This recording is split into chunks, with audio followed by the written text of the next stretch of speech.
কিছুদিন ধরে বাড়িতে রয়েছি, ছুটি কাটাচ্ছি, প্রচুর ছুটি, একদম পুরো হেসে খেলে একদম পুরো মজা করে ঘুমিয়ে একদম পুরো আনন্দ করে ঘুরে ফিরে ভেবেছিলাম এরমভাবে কাটাবো, কিন্তু হলো না।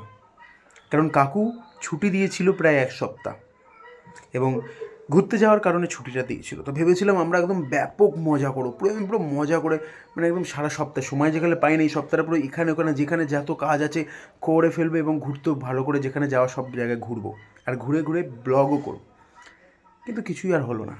এর কারণ কাকু সাথে করে মাল পাঠিয়ে দিয়েছে, কিছু মাল। এ দেখো, মাল করছি বসে বসে বসে বসে এই রং সব কিছু নিয়ে কাজ করছি। এরকম করেই কাটছে প্রতিটা দিন, সকালবেলা ঘুম থেকে উঠে রাত পর্যন্ত এরকমভাবেই কাটছে। হ্যাঁ, মিডিলে সময় একটুখানি খাওয়া দাওয়া এসব রয়েছে, এসব এরমভাবেই কাটছে দিন। এখন কোনো জায়গায় কিচ্ছু হচ্ছে না।